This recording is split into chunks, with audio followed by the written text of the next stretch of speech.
नमस्कार दोस्तों, और आपका स्वागत है मेरे YouTube चैनल जीवन के रंग में।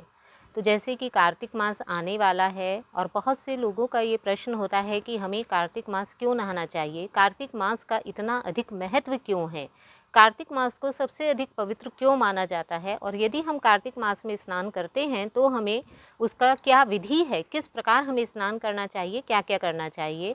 तो आज हम इसी बारे में यहाँ पर विस्तार पूर्वक जानेंगे कि कार्तिक मास का क्या महात्म्य है। तो आइए आरंभ करते हैं। सबसे पहले हम बात करते हैं कार्तिक मास के महात्म्य की। कार्तिक मास जो कि अश्विनी के बाद आता है, यह वर्षा ऋतु के बाद आरंभ होता है। कार्तिक मास हिंदुओं का 8वां महीना है। हिंदू महीने के हिसाब से यह 8वां महीना है और अंग्रेजी महीने के हिसाब से यह लगभग अक्टूबर या नवंबर में आता है। ऐसा माना जाता है कि कार्तिक मास की पूर्णिमा को भगवान विष्णु ने, श्री हरि ने अपना प्रथम अवतार मत्स्य अवतार लिया था, इसीलिए कार्तिक मास सभी महीनों में सबसे पहले गिना जाता है। कार्तिक मास श्री हरि को विशेष प्रिय है। कहते हैं कि जो व्यक्ति कार्तिक मास की भक्ति पूर्वक उपासना करता है, स्नान करता है, कार्तिक मास में पूजा करता है, दान करता है, उसे दूसरे महीनों की अपेक्षा 1000 गुना फल प्राप्त होता है और सीधे भगवान का वैकुंठ मिलता है। ऐसी हमारी शास्त्रों में मान्यता है। कहते हैं कि कार्तिक मास को श्री राधा रानी ने स्वयं बनाया था। इसकी सर्वेश्वरी राधा रानी है। कहते हैं कि जो भी व्यक्ति कार्तिक मास में श्यामा श्याम की उपासना करता है, पूजा करता है, राधा रानी उससे विशेष प्रसन्न होती हैं और उसे वैकुंठ धाम प्रदान करती हैं। सीधा अपना गोलोक धाम में उसे वो लेकर जाती हैं। राधा रानी को श्री कृष्ण बहुत प्रिय हैं और श्री कृष्ण को राधा रानी, दोनों एक ही हैं। राधा के बिना कृष्ण अधूरे हैं और कृष्ण के बिना राधा। इसी तरह कार्तिक मास का भी है। श्री कृष्ण की पूजा के साथ राधा रानी की पूजा की जाती है और राधा रानी के साथ श्री कृष्ण की।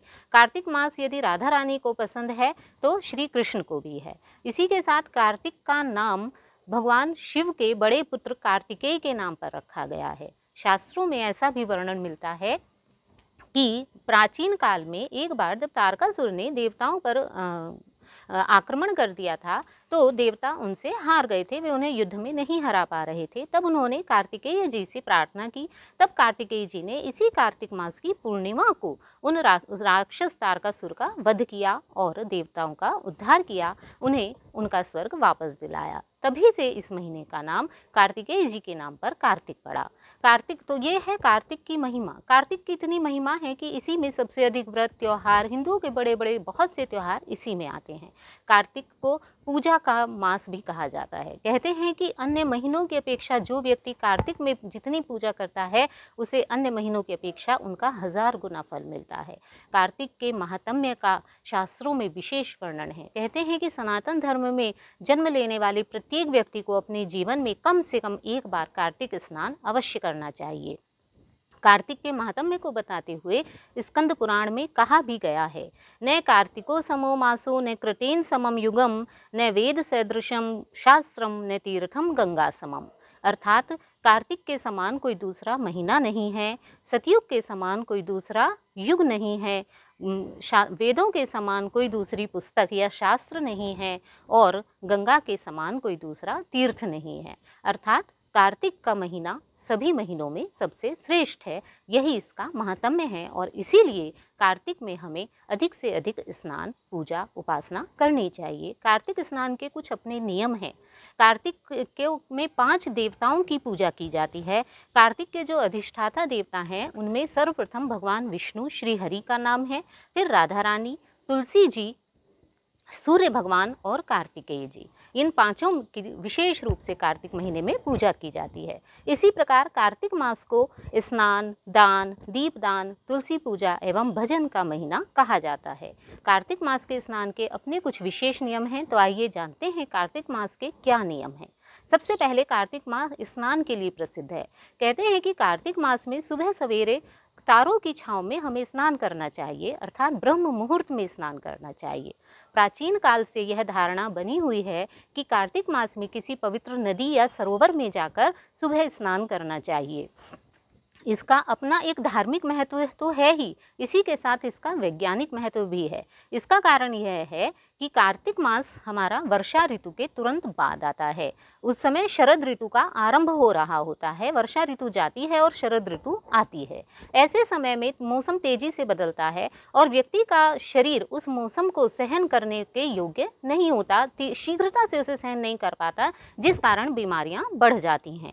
तो कहते हैं कि जब व्यक्ति कार्तिक मास के लिए सुबह सवेरे उठकर गंगा जी आदि में जाता है तो उसे सुबह सुबह की ताज़ी हवा मिलती है। और जब वह नदियों के साफ जल में, क्योंकि वर्षा ऋतु बीत चुकी होती है तो इस समय कहते हैं कि नदियों का जल बहुत साफ होता है, तो जब वह नदियों के सरोवर के साफ जल में स्नान करता है तो उसके शरीर में स्फूर्ति आती है, उसके शरीर में उसे ऊर्जा मिलती है और वह पूरे दिन आसानी से कार्य कर सकता है, बीमारियों से दूर रहता है। और इस प्रकार 1 महीने तक लगातार स्नान करने से व्यक्ति का शरीर इस बदलते हुए मौसम को सहन करने के योग्य हो जाता है। तो ये तो है इसका वैज्ञानिक महत्व। अब आते हैं धार्मिक महत्व पर। कहते हैं कि जो व्यक्ति सुबह सवेरे ब्रह्म मुहूर्त में उठकर कार्तिक स्नान करता है उससे भगवान श्री हरि अत्यधिक प्रसन्न होते हैं और उसे अपना मोक्ष प्रदान करते हैं। इसीलिए जो भी सनातन हिंदू मोक्ष को प्राप्त करना चाहते हैं, पुण्य को प्राप्त करना चाहते हैं, उन्हें कार्तिक स्नान अवश्य करना चाहिए। इसी के साथ कार्तिक स्नान में तुलसी पूजन का विशेष महत्व है। स्नान करते ही हमें सुबह सवेरे तुलसी पूजन करना चाहिए। स्नान में मैं एक बात और बता दूं कि कुछ लोग कहते हैं कि आजकल हम सरोवर पर नहाने नहीं जा सकते हैं, तो यदि आपके आसपास कोई नदी या सरोवर नहीं है और आप वहां नहीं जा सकते हैं तो कोई बात नहीं है, आप अपने घर पर ही जल में स्नान करें। वैसे तो कार्तिक मास में ठंडे जल में स्नान करना बताया जाता है, तो यदि आपका शरीर इतना सक्षम है कि आप ठंडे जल में स्नान कर सकते हैं तो आप ठंडे जल में ही गंगा जल मिला के स्नान कर लें, उसका भी इतना ही फल मिलता है। किंतु यदि आप बीमार रहते हैं, आपका शरीर इतना सक्षम नहीं है कि आप पूरा महीना ठंडे जल में स्नान कर सकें, तो भी कोई बात नहीं है, आप गर्म पानी से भी स्नान कर सकते हैं। स्नान करने से पहले हमें अपने शरीर का ध्यान रखना चाहिए। कहते हैं ना कि कोई भी पूजा आदि तभी संभव हो सकती है जब हमारा शरीर स्वस्थ रहे। तो अब बारी आती है तुलसी पूजन की। तो कार्तिक मास में स्नान करते ही हमें तुलसी पूजन करना चाहिए। कहते हैं कि जिस प्रकार ब्रह्म मुहूर्त में अंधेरों की छाँव में इसमें स्नान किया जाता है, उसी प्रकार ब्रह्म मुहूर्त में ही तुलसी पूजन भी किया जाता है। इस समय हमें तुलसी पूजा के लिए उन पर जल अर्पित करें, उनके आगे दीपक जलाएं, उन्हें सिंदूर आदि लगाएं, पीला चंदन लगाएं। कहते हैं कि कार्तिक मास में हम तुलसी जी को पीला चंदन अर्पित करते हैं। कार्तिक मास की जब शुक्ल पक्ष की एकादशी आती है तब तुलसी जी का विवाह किया जाता है। इस प्रकार शुक्ल पक्ष की एकादशी से पहले तक हम तुलसी माता के कौमार्य स्वरूप का पूजन करते हैं, उनके कुंवारे रूप का पूजन करते हैं। तो इस समय तुलसी माता को हमें लाल सिंदूर न चढ़ा के पीला चंदन चढ़ाना चाहिए। जब हम देवउठनी एकादशी को उनका विवाह करते हैं शालिग्राम महाराज जी के साथ, तब उस दिन से उन्हें सिंदूर चढ़ाया जाता है। हमें इस समय तुलसी जी के नीचे एक घी का दीपक जलाना चाहिए, उन पर पीले चंदन का टीका लगाना चाहिए और उनकी आरती गुनगुनानी चाहिए। उनकी आरती बहुत छोटी सी है, यदि आपका गला अच्छा भी नहीं है तब भी आप आरती अवश्य गाएं, क्योंकि भगवान सबकी आरती सुनते हैं, सबसे प्रसन्न होते हैं। इसी को दीपदान भी कहा जाता है। इसमें दीपदान का भी विशेष महत्व है। दीपदान के लिए हमें एक दिया तुलसी जी के आगे जलाना है, एक दिया मंदिर में जलाना है और एक दिया हमें किसी नदी, पवित्र नदी या सरोवर पर जलाना है और एक दिया अपने घर की छत पर जलाना है। कहते हैं कि जो व्यक्ति पूरे महीने श्रद्धा के साथ दीप दान करता है उसे गोलोक में प्रकाशमय गोलोक धाम उसे प्राप्त होता है। मृत्यु के बाद उसे सदैव प्रकाशमय लोकों की प्राप्ति होती है। प्रकाशमय लोक अर्थात स्वर्ग की प्राप्ति होती है। इसीलिए कार्तिक मास में दीप दान का विशेष महत्व दिया गया है। कार्तिक मास में क्योंकि हम अंधेरे में ही स्नान करते हैं, अंधेरे में ही पूजन करते हैं और इसी के साथ इसमें भजन एवं भोजन का भी विशेष महत्व है। कहते हैं कि जो व्यक्ति कार्तिक मास में एक समय अन्न का संकल्प लेते हैं, अर्थात यदि आपके अंदर सामर्थ्य है तो आपको एक समय अन्न का संकल्प ले लेना चाहिए, यानी आपको व्रत उपवास करना चाहिए। कार्तिक मास के व्रत में दिन छिपने के बाद ही खाया जाता है, अंधेरे में ही भोजन किया जाता है। कार्तिक मास क्योंकि भगवान कार्तिकेय जी को विशेष प्रिय है यह, और इसी के साथ यह भगवान विष्णु के मत्स्य अवतार का भी प्रतीक है। तो इसमें हमें कोई भी तामसिक भोजन नहीं करना है। कार्तिक मास में हमें विशेष रूप से ध्यान रखना चाहिए कि हमें मांस, मदिरा, प्याज, लहसुन, अंडा यदि आपके घर में खाया भी जाता है तो भी आपको कार्तिक मास में उसका निषेध कर देना चाहिए, उसे नहीं खाना है। और यदि आप शाकाहारी भी हैं तब भी आपको कुछ चीज़ें ऐसी हैं जो आपको अपने भोजन में कार्तिक महीने में, यदि आप स्नान कर रहे हैं और यदि नहीं भी कर रहे हैं तब भी कुछ चीज़ें आपको कार्तिक महीने में छोड़ देनी चाहिए, जैसे मूली, बैंगन, चना, अरहर, उड़द, मूंग। ये कुछ चीज़ें ऐसी हैं जो कार्तिक के महीने में आपको नहीं खानी है। कार्तिक के महीने में क्योंकि इसमें हम सुबह सवेरे ब्रह्म मुहूर्त में नहाते हैं और दिन छिपने के बाद हम भोजन करते हैं, तो यह अंधेरों में तारों की छाँव का इसमें विशेष महत्व है। इसीलिए कहा जाता है कि कार्तिक मास को तारा मास या तारा पूजन, तारा भोजन के नाम से भी कहीं कहीं जाना जाता है। अब बारी आती है भजन की। ये तो हुआ दीपदान, तुलसी पूजा। अब बारी आती है भजन की। तो जब हम कार्तिक मास, क्योंकि पूजा एवं व्रत का त्यौहार है, कहते हैं कि कार्तिक मास में जितना अधिक से अधिक हो सके हमें श्री हरि का गुणगान करना चाहिए। तुलसी माता और श्री हरि एक ही हैं। कार्तिक मास में तुलसी माता के साथ हमें शालिग्राम जी की पूजा करनी चाहिए और श्री हरि का जितना अधिक हम भजन कर सकें, जितना अधिक कीर्तन कर सकें, उसका हमें उतना अधिक फल मिलता है। यदि आप ज़्यादा कुछ भी ना कर सकें तो तुलसी माता की 108 परिक्रमाएं करें और उसी के साथ ओम नमो भगवते वासुदेवाय इस मंत्र का जाप करें। इस मंत्र के जाप से ही आपके सारे पाप कट जाएंगे और आपको भगवान की असीम कृपा प्राप्त होगी। अब बात करते हैं दान की। कार्तिक मास में हमें क्या दान करना चाहिए? कहते हैं कार्तिक मास दान का मास है, दान का महीना है। इस महीने में दिया गया दान का हमें 1000 गुना फल मिलता है।